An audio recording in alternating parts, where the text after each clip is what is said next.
Welcome to the Drunk Dietitians podcast, co-hosted by your favorite tipsy registered dietitians, yours truly, Sammy, co-owner of Dietitians of Palm Valley, and Jenna Warner, owner of Happy, Strong, Healthy. Us dietitian besties can't stand diet culture bullshit and love keeping it real. Our mission is for all humans to believe that they are made for so much more than chasing a smaller body. We are also here to share with you that food can be fun and pleasurable again. Although we're medical professionals, we are human too. We are not afraid to share our deepest secrets and how years of our lives were taken by diet culture. We started this podcast so no human has to feel alone in their journey towards food freedom. So grab your favorite cocktail and join us for our favorite casual happy hour and expect to laugh, cry, learn, and grow. Cheers.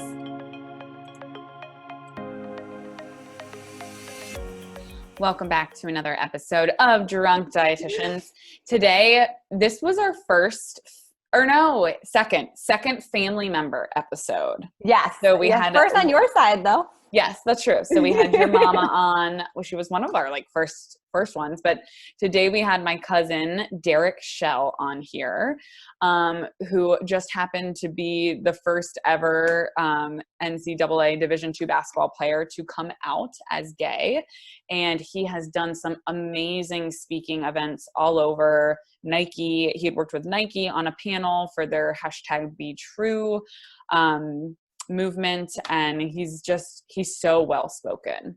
He's so modest. I mean, he's like a force to be reckoned with, but he's so modest, and the way he speaks, and he shared his story or part of his story today, and it was just so inspiring. And I've been obsessed with Derek. He just didn't know that for a long time. But I think that just being able to hear his story and the way that he talks about the struggles that he's been through, but also that he recognizes within his community, was just so beautiful and so eye-opening.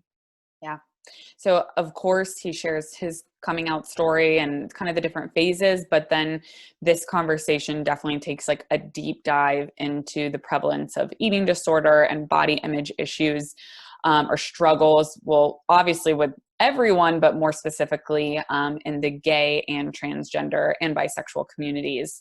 And we were just, so fortunate to have Derek on this podcast. And as Jenna and I have said in the past, want to continue to make this an inclusive platform. So we'll definitely be having voices from all over and from, representing all different kinds of people to be able to come on here and just share their story. It was so good. You guys are going to enjoy this one, and I'm excited to hear what you all think. Welcome back to another episode of Drunk Dietitians. Today you have a pregnant co-host who's not drinking and another one who is pretty much just hungover after 2 glasses of sangria. And then our amazing guest today, it's 10 a.m. his time, so we're not going to make him crack a beer. But we are happy to announce that our guest today is Derek Schell, who just happens to be my cousin. So thank you. My hot cousin, as Jenna would say. I'm so excited that you're here. Cheers. Mocktails all around. Yes. Cheers Roy, to mocktails. Cheers, you guys. Awesome. So Well, go ahead, Jenna. I was going to say, before we get into all of the things that we just discussed for a couple minutes that we're so excited to dive into, I'm going to get right into the this or that. So coffee or tea? Ooh, coffee. Far too much coffee too. Wine or beer? Wine. Okay. Sammy threw in a little mixer here. Vodka, tequila, or whiskey? Tequila blows everything out of the water. Don't you also love how she left out that she also had tequila last night? Yeah. Oh, yeah, I forgot. By the way. Sorry, guys. Sand or snow? Sand. Yeah, but you're in the snow capital. I know. I don't think I'm in the right place for that answer. All right. So Netflix and chill kind of night or night out on the town? Night out. Ooh, I think you might be I think you're our first one. Everybody's I just like to sleep. I think it's just being sick of quarantine and wanting to go out. Exactly. Fair. Cats or dogs? Dogs, because I have one. Yay, what kind? Golden Doodle, Otto. I have like a little doodle mutt running around here somewhere, but I'm not going to call him over because I want him to be quiet today. Crunchy or soft shell tacos? Oh, that's a good one. Right, this is Crunchy. a wrench from Sammy. Crunchy. Yeah, All crunchy. right, this leads right into crunchy or smooth peanut butter. Oh my gosh, my fiance would kill me. He loves peanut butter so much. I like crunchy and he likes smooth. Ah! Yes, Ryan and I have the same. So I'm Okay, team me and the smooth. cousin. Yes. Now, Oh. last question. If you could have one thing in limitless quantities that can't be money, what would it be? Rolls of sushi. Ooh, what kind? I do not discriminate. It's actually a problem. I think it's the one thing I can eat in absolute excess without getting sick or anything. I love that. We all need that type of food in our Yes. lives. That's At the moment, amazing. mine are peanut butter stuffed pretzels. Like I go through Ugh. bags a day. So So good. good. Those are amazing. Those are amazing. Well, that's a great rapid fire. And now I'm definitely getting hungry. I didn't eat lunch before this, so I'm excited for that to come. But I definitely failed to give you a proper introduction. I just called you my cousin, but there's so much more to you, obviously, Derek. And for our listeners, he was the first openly gay NCAA Division II basketball player. And I think, on our podcast, Jenna and I have openly kind of stated this before, but happy to say it over and over that we've made mistakes in the past. We're going to continue to make mistakes as practitioners, but we want this to be an inclusive platform for everybody. And so you are the first gay person to come on our podcast, which that is a badge of honor. But we want to really just open up this conversation and also kind of see where it twists and turns and takes into potentially, disordered eating behaviors or body image. But before we even get there, we would love to just create space for you, Derek, to just share your story of coming out. And I'm like so excited for this because like I obviously know your story, but like I feel like I'm still going to learn so much today as well. So yeah. Gosh, keeping this story short. You don't have to keep it short. No, it's totally fine. Yeah, no, appreciate that introduction. I think the biggest thing when I think of like my story is like it's a story in two parts. The first one is like high school.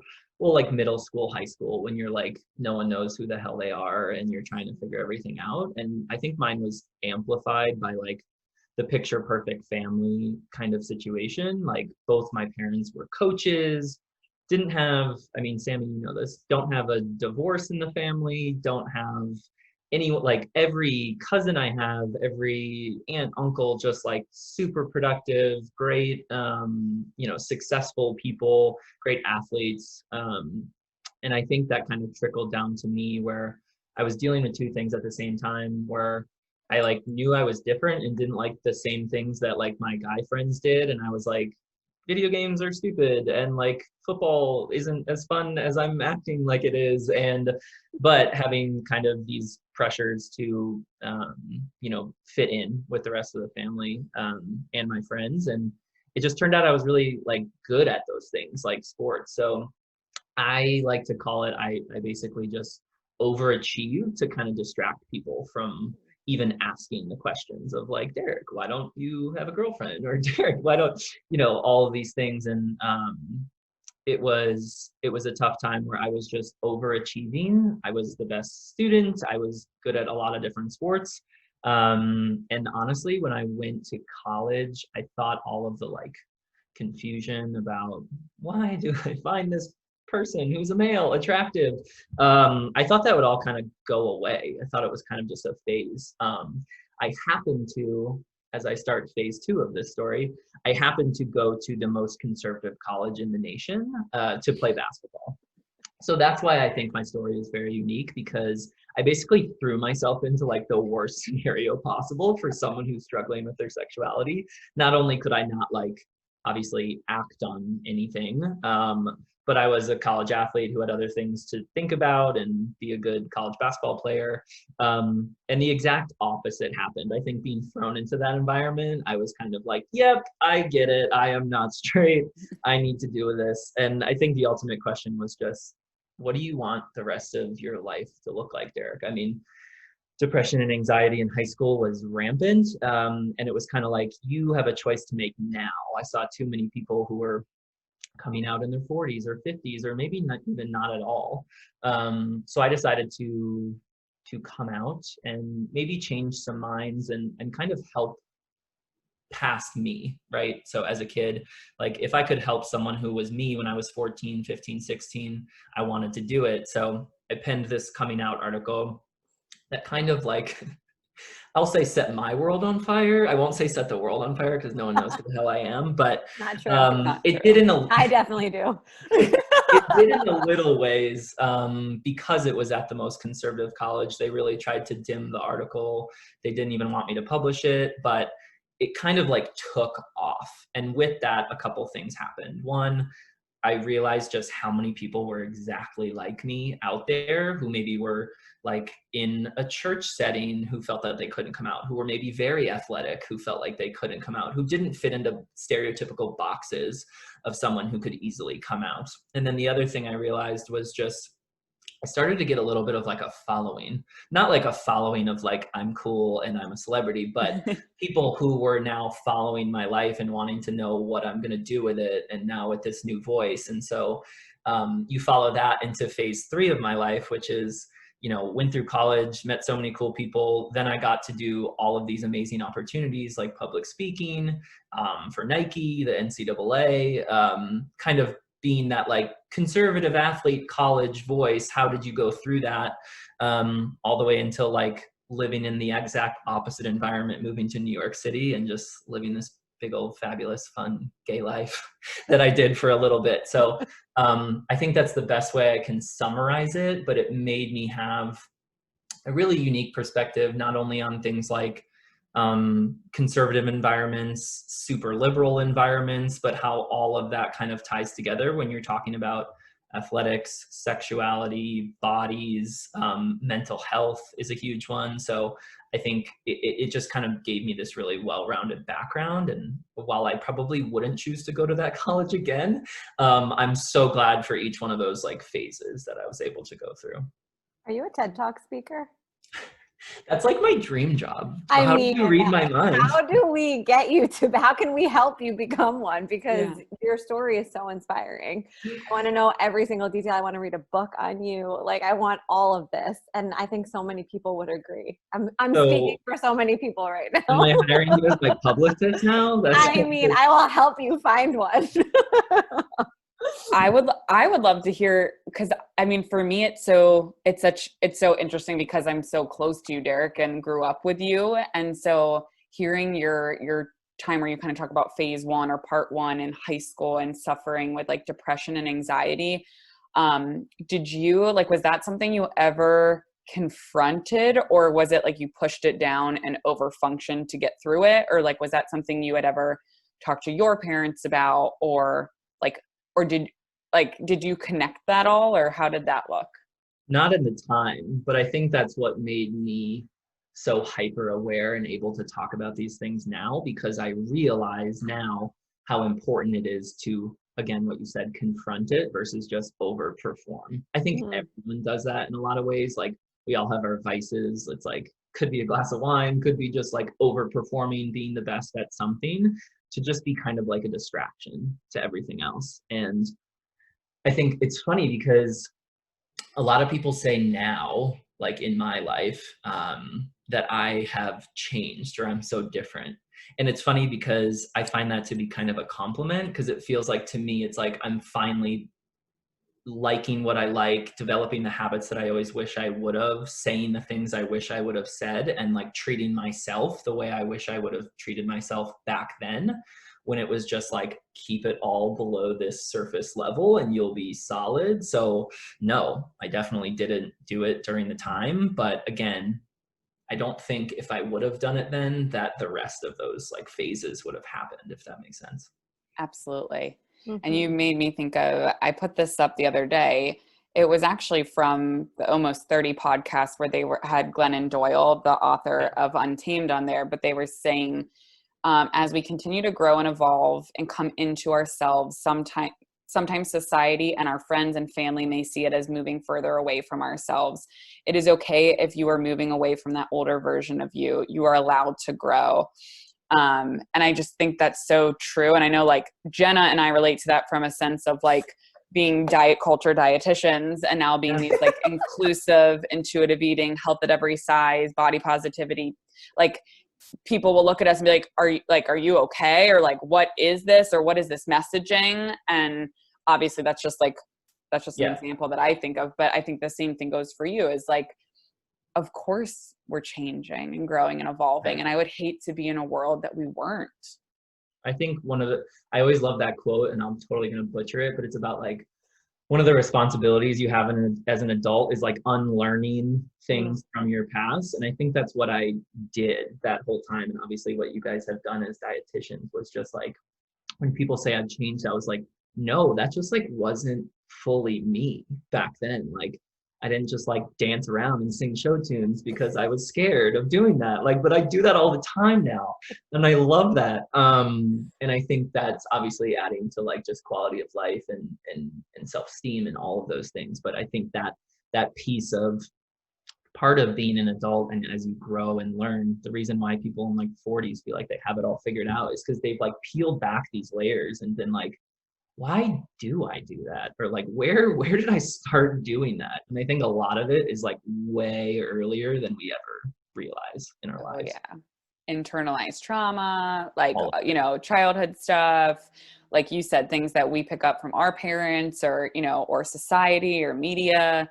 Yeah. So I would love to hear from you, just because I know before we started recording, we were all kind of chatting about the prevalence of eating disorder and disordered eating behaviors in the gay community and transgender community. So I would love to hear from you kind of just like how your relationship, you can go any way you want with this, your relationship with food, your relationship with your body throughout these phases of your story. Like, did you see any changes in that? Or what does that look like? Gosh, I could talk about this for hours. Yay. Yeah, we'd have to have a part 2 to this. I think very simply put, I was a very lucky kid who was just so freaking active, and like my metabolism, the amount of like pizza rolls and bagel bites and like juice boxes I had as a kid, and like I never thought about it. Like it was never a thing. I was just so active. And again, it's like you realize how many things as you grow up are learned, like behaviors. It's like as a kid, you're not sitting there being like, oh, this kid who's 7 like has abs and I don't. Like you're not thinking about that. So I think the biggest thing was I didn't even think about it honestly in high school at all. In college, maybe a little bit more, because I was coming to terms with my sexuality and like obviously wanting to feel attractive and everything. In terms of food, I'll be totally honest, body probably started in college. Food wasn't until a couple years ago. Because when I was still playing college basketball, I was like practicing for like 3 hours a day. I could still kind of eat whatever I wanted and burn it off and still look the way I wanted. But now it's becoming, I think, as I'm getting older, of like, you realize just what behaviors you're actually creating within yourself that are just so absolutely obsessive about being perfect and are really unhealthy. And I think I've realized that like I've only dealt with it for a very short period of time, while others may have dealt with this. Like maybe they weren't an athlete in college and maybe they didn't have that ability to just metabolize like that. So with body, I think it's gotten more prevalent since I come out, but I think with food, it's really starting to be like, oh, this is where it starts, like before the body piece, and realizing how they're tied together so much in the last couple of years. I think that's so common in athletes in general, that transition out of sport. We talked about that a little bit with Victoria Garrick too, that pressure is really difficult. For you, did you find the pressure in school when you came out being a part of the team? Did anything change for you in that scenario? In terms of my body? Body and just like feelings and just the way you were treated? Yeah, I mean, I had an interesting experience for that last year of college once I was out. I think it was just more hyper aware of how people perceived me and what I was filtering into the world and what I was not, what I was hiding, what I was not. But I think the biggest piece, again, like you said, post athlete after college was you lose that identity of athlete. And then it's like, okay, who are you, Derek? Like, what do you stand for? What do you believe in? Why do you believe it? And I think a lot of that came down to you see what your priorities are. Once sports are behind you, you're like, cool, what do you do with your free time? Okay, if that's work out for 2 hours a day, let's unpack that. Like, what are you trying to do? Why are you doing it? And I think that's when I started to realize, and again, it's so funny because this all aligned at the time where like Sammy started working and I started following her work and then just becoming kind of, I wouldn't say obsessed with the study of it all, but to really, again, leave things under the surface. I was like, no, I want to pull that one up. And why am I so obsessed with this? Like, why do I feel like a piece of garbage if I don't go work out like for the day? And a lot of it is this tie between food, body, my sexuality, and like there again so many different topics to unpack there, but I think just generally the biggest realization was like this is a circle and they're all connected. There's not one thing that does not overlap with the other. Yeah, it's so true. I mean, it's a different a relationship with fitness, a relationship with food, a relationship with your body. Like those are all separate relationships, but they are so intertwined. And I think it's a great way you put it of looking at like, okay, when do I want to pull this one out and like look under a microscope and be curious of why it is that way. And I know you and I have had conversations, you know, about your relationship with food previously and just different behaviors and you'd share with me if there were coworkers that, you know, would be like, I can't eat pizza. And you'd be like, what the hell? Like, it's like pizza. And then once you're aware of it, then you're so much more aware of it and those around you as well. Yeah. But I think you too, I mean, after my athletic days, I did the things like that. Like I was like paleo for like a month. And like I you would like text me nutrition questions and I'd be like, no, like you're not doing this. That's why I just laugh about this time that we had together where I was just like, yeah, I'm doing all the right things. But like, yeah, I was paleo for a month and I like looked great, felt like shit, and like didn't really live my life. So I think, again, it kind of goes with the story of my coming out or my life where it's like all these things I wouldn't do again, but I'm glad I did them because now I'm like, holy, like, what the hell was I doing?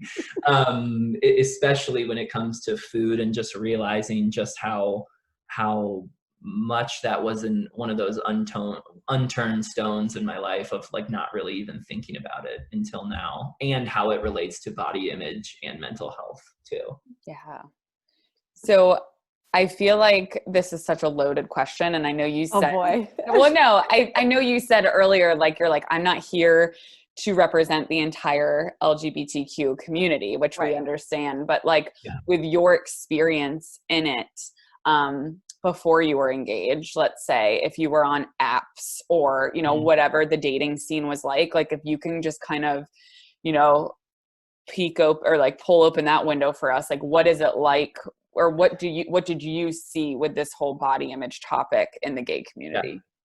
Yeah. Oh my gosh. So dangerous and so prevalent. I would say, yeah, to hit on what I said before, I mean, like my experience is as a white privileged gay man, like recognizing that first and foremost. And I will not be speaking for the entire LGBTQ community because there is such different nuances to each piece of that, and obviously it lives on a spectrum, and there are so many more different lived experiences. Mine, in terms of, you know, dating apps and all that, is there's so many things that I will say, comparing to like the straight experience, just makes it so much more prevalent in my community. I won't say my community, I don't know the community, but our community of gay men is just I mean, so many eating disorder behaviors. And I think we as gay people, I hate saying that. I feel like I sound like I'm representing everyone, but we experience so much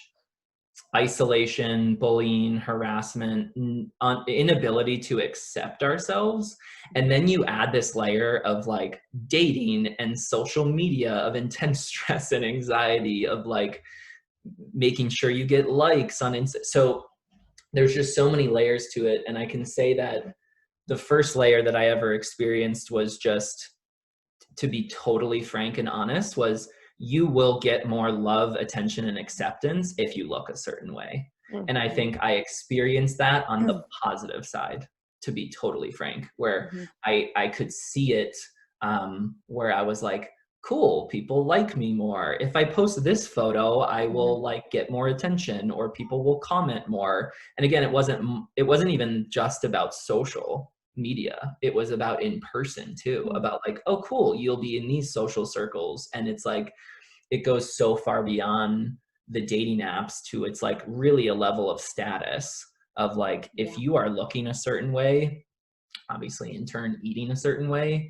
you know, your ability to find worth and love is greater. And I think that's the biggest like overarching danger that I experienced, was like, that's an addicting cycle, right? God, like yeah. you get the likes, you get acceptance, you tell people that people tell you you're hot or beautiful or whatever. And again, not say like I was getting this rampantly. I don't want to say it like that, but experiencing the benefit side of it made me, I think, realize just how dangerous and addicting and continuing that would be.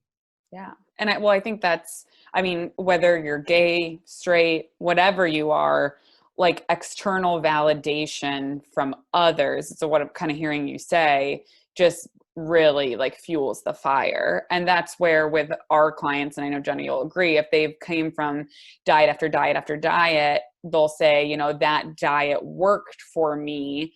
And they're talking about like a short-term weight loss when they were maybe getting a ton of compliments or getting, you know, looked at or like gawked over. And then they think like that equals lifelong happiness, love, worth. But we, you know, I think it's important to know, like, I hear exactly what you're saying. I think it's important to get across that, like, it doesn't mean that you will be loved more, or you might get more attention and external validation, but that doesn't mean that the love is like, or worth is tied into that fully. Yeah. And the second layer of that, I think that's important to at least distinguish for people who might not be in the LGBTQ community, is like, I think queer people in general, which is just like a generic term to refer to everyone in that community, generally sometimes try to prove heteronormativity. So what I mean by that is, generally heterosexual people are more accepted in general. So a lot of our, you know, presenting the perfect body, or with gay men, the obsession with muscles and being ripped and everything, is about shame and internalized homophobia. So like, even as an out gay person, I can have really negative thoughts about what being stereotypically or like gay looking, sounding, feeling is like. So we're trying to project this like super masculine behavior, like lifting weights or being buff, because, okay, that's another way for me to be accepted by more and more people. And I think that was the other layer that I started to realize as I was still like working out after college and stuff. It wasn't about like, oh, I'm doing this for health, or like, I don't care about my blood pressure or anything like that. It was like, yo, how many abs do you have in the mirror? And do I look like these people that I'm seeing, you know, get all the attention on social media? It's so interesting to hear this in so many ways. And I think I've shared this before, that I am like starting my true intuitive eating journey. So I've started taking the courses and or classes, and Evelyn Tribole, who created or partially created the, what would you call it? The trademark, Sam? Yeah, like the certification and the training. certification. So she essentially called it's intuitive eating a journey of discovery. I have my notes right here. And she says, like, basically the purpose of this self-care eating framework is to increase life satisfaction. And what I'm hearing you say is just so parallel. Like, we're all recognizing that we were hiding behind shame because of learned behaviors and attention that we received in our darkest of days, right? And when we didn't feel the most confident in ourselves.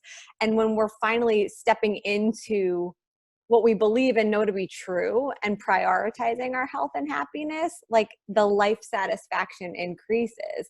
But I guess my question, to pose this as a question, would be, why do you think, and this is a super loaded question, so maybe we shouldn't ask it, but why do we think that so many people, even though there's so many platforms talking about this now, right, and talking about equality and promoting diversity and all of these things, why are we still all trying to conform to be one stereotype of who we are?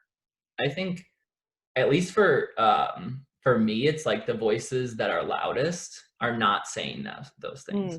I think, as an example, as an example, yeah, Jillian Michaels, there you go, stupid idiot. Sorry. It's okay. I still haven't watched the video. We don't need to give her any more time. I don't know if you guys know, and the reason I said that as an example is I don't know if you guys know or have watched the show Queer Eye on Netflix, but the new one, obsessed. Yeah, it's great. And I think the definition of like having a platform, right? I think about this all the time. So the other day, and this is what kind of fueled my excitement for coming on here, was one of the guys on that show, his name is Anthony Porofsky. He is a very handsome man who is like the chef who like makes guac, and that's about it. But he is now an influencer. That's what he is. He has a platform. I think he has like 6 million Instagram followers. I would probably say 5.5 million of those are probably gay men of all shapes, of all sizes. The other day, he posted a photo, him and his boyfriend on the edge of a pool. They probably have 1.2% body fat, each of them, with massive muscles.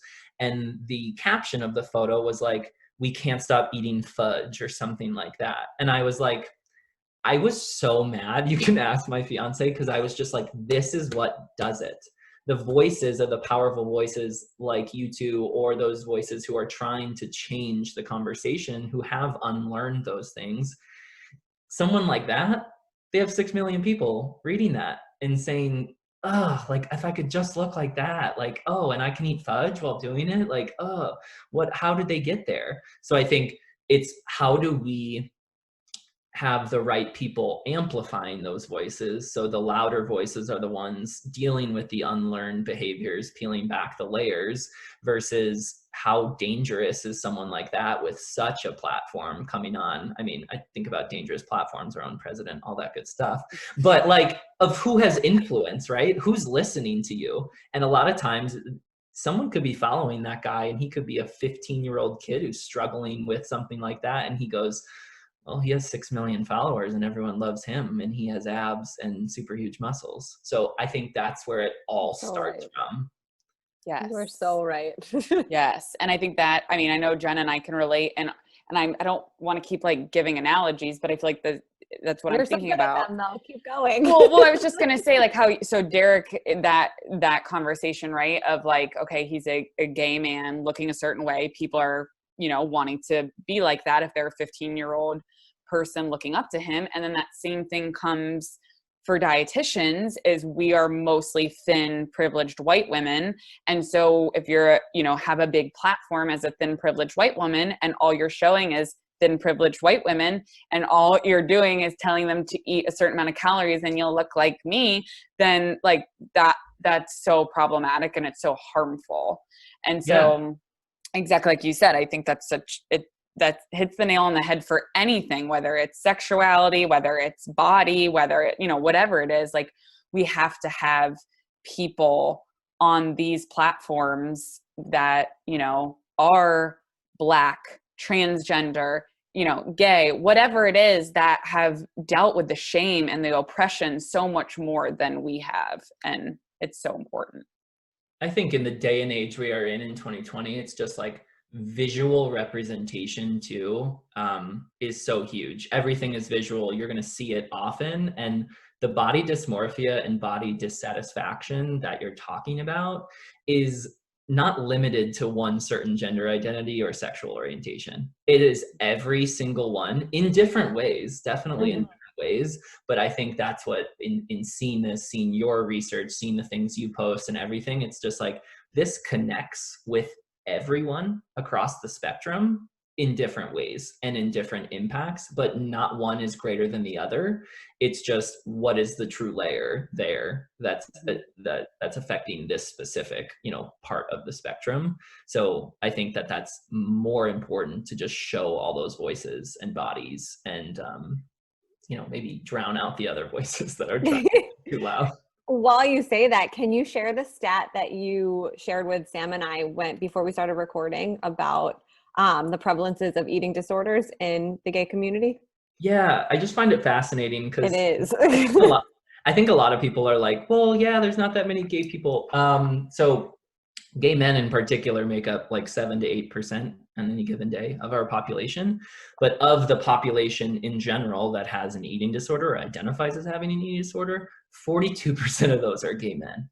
And again, don't want to be tone deaf for the current climate. It is an epidemic happening that is just so rampant.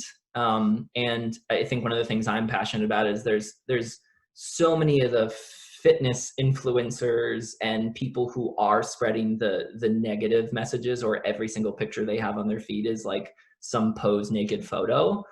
But there's not enough voices in this 42% stat that are saying we need to stop this.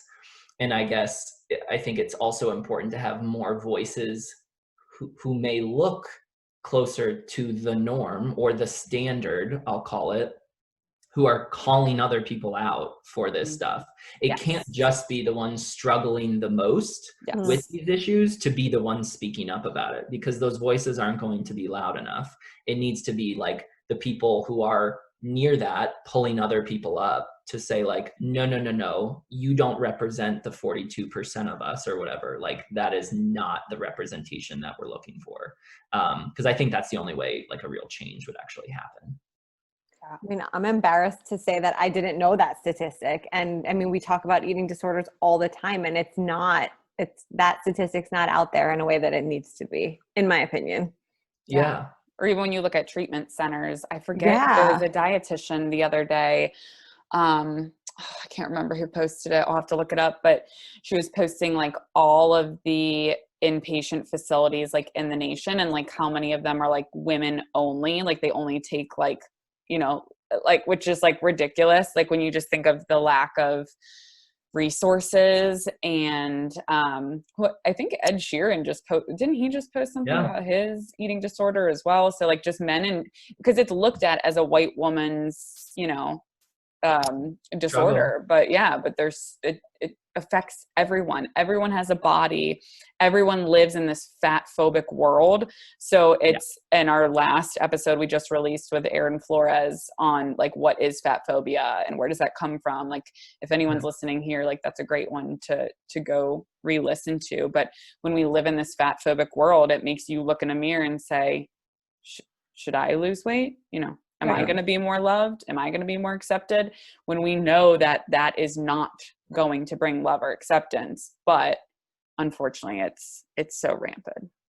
It also trickles down, I think, even maybe another layer of it, because same-sex relationships, like for me, in the most common, like dumbed down sense, it's like, if I am desiring a partner with abs and a chest and I am looking through my feed and it looks like this, no wonder the person next to you is going to want that as well, because they're going to think, oh, they want that, like I need to look like that. So it's like another layer of like, other than general heterosexual relationships where you're like comparing it to your girlfriend or your husband's looking at his friends, whatever, it's even like more ingrained because it's what you both obsess about in the same sense. So you're even connecting with it on that level. And I think when we talk about, like you said, those voices, when we need to talk about fat phobia or this internalized homophobia, the issue is those people who are on social are like, the reward and the clout and even the money they get from doing things like that are far more than an Anthony talking about body dysmorphia and his struggle with his accepting himself. Like, it's just, he's not going to get as much attention. I don't know how to tackle that problem. I'm happy. Your TED Talk. You two are trying to tackle that problem. but I commend you, because it could easily become something where you're like, yeah, how do I just benefit myself? But what message does that spread? It just adds to the problem. It's interesting because there's a topic that I'm going to cover soon on an episode where this very thin white privileged woman's diet that has been kind of exposed recently in the media is kind of coming out as how damaging it is. And I think that exactly what you just said, that it turns into a business at some point where people start profiting off of it, and it ruins the heart of the purpose, maybe it would be the right way to say it. And it becomes really deadly. And that's what people start to see, because that picks up in voice, because it's being flaunted in glitter, right? Like the guy is sitting on a pool eating fudge. I can't get that out of my head now. It's the same parallel. And these are the voices, the Jillian Michaels, the F Factor diets, all of these things that people are looking at and are thinking, if I look like that, I can have this too. And you're so right in so many ways. The only thing that we haven't like just shared yet too is I want to go over that stat about the trans community as well, because I can't stop thinking about it. And Sam shared an article with me this morning just about the same prevalence within the trans community specifically. And basically a Teen Vogue article stated that one thing is certain, that transgender youth are using restrictive eating in an attempt to control and manipulate their physical appearance in an effort to attain cisgendered Western ideals that even most cisgendered people can't attain. And that's a 2016 statistic or article. And it's just insane when you think about that. It's crazy too, because I think transgender people deal with a different layer than even gay people do, where it's having to, like you said, the word manipulate your body, and it's all about acceptance of societal norms of whatever gender that may be. So they have to deal with another layer of not just being like attractive by societal norms, but you look at who is accepted in our society as a trans person. It's the ones who have nailed the look and have nailed the, female to male, male to female look exactly the way it absolutely should be, and are presenting those, binary standards of masculinity, femininity, the way that they want to. And I think that's what leads to the dangerous manipulation. I'm sure, like pills, drugs, things that, just absolutely are mentally but physically just completely harmful. And if that stat's from 2016, I can't even imagine what it is in 2020. And not to mention the nutrition support that's needed when you're taking hormones and undergoing, surgery. I mean, there's just not enough talk about how to support that better, in my opinion. Or maybe I'm not looking for it in the right places. So if anyone listening has some great advice or resources to share, please do. Well, I think that's definitely, an area that we've talked about as just continuing to be inclusive. Like, we need to get the voices of transgender people on this podcast. And so we can learn from them, because it's continuously, like you had said earlier, Derek, it's all about unlearning like societal norms, whatever the hell that means. And it's just listening to people. Like, at the end of the day, like, why can't we all just shut the fuck up and listen to people? Like listen to people. Like, you don't, like, if someone says something, you don't need, like, about them and their truth, like, we don't need to be like, no, that's not right. Like, no, like, just listen. Like, I think too, one thing that I actually have learned well from you, Sam, is I love the phrase, like, you can police your own online activity, but you can't police others. So like the shit that they're doing, like, okay, keep doing it. But like, there's an algorithm for a reason. There's an unfollow button for a reason. It is on your responsibility as a person to peel back those layers and control what you are viewing and flooding your feed with. And I feel very, like, I used to be someone who was just like, well, that's the way it is. It benefits me, so whatever. And same thing. And I was like, no, this is on me. Like, I don't have to keep following these thoughty Insta gay people. Like, it just is so dangerous. So we need to have the responsibility again to unlearn those things and find those voices to amplify, because as probably three people who have benefited from the way we look and our natural, you know, ability to present in a certain way. I think that's what over the years I've felt more strongly about, is like the responsibility piece. Yeah, no, for sure. And that's something Jen and I are both, again, I don't want to speak for you, Jenna, but that was, Oh, go ahead.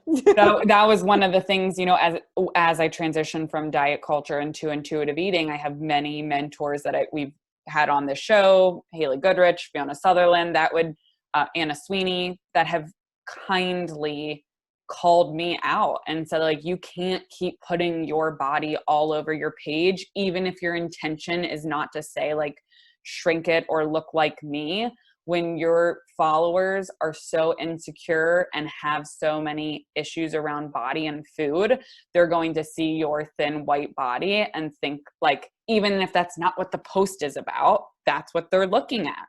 And it takes a lot of unlearning, because again, as someone who has so much privilege, and that's where there's this is where I get really angry, because you can kindly call someone out and they'll just be like, no, it's fine. And keep doing it. But again, like, once you know how much harm you're causing, like, of course your face can be on your page, and you don't have to like completely like only have like quotes, but at the same time, it's just, again, being like, this has been kind of the theme of like being curious of what we're putting out into the world, how is it affecting other people? And if everyone could check that like for themselves, like, this world could look really, really different.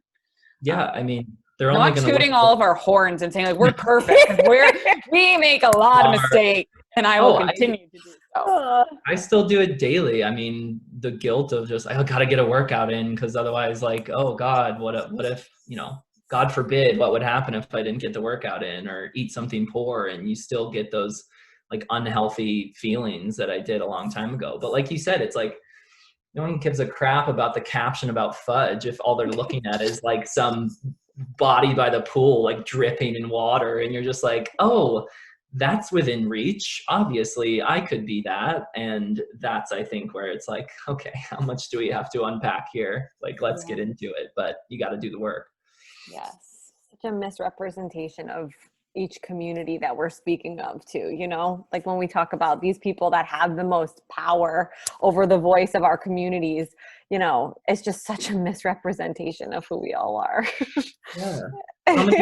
How many things can be, I mean, you guys both know this, but it's like, bodies are different, and genetics, and how many things play into it. I mean, how many times do you see people online be like, what's your workout routine? It's like, you could do the same fucking workout routine for 3 months, and guess what, honey? You ain't not going to look like that.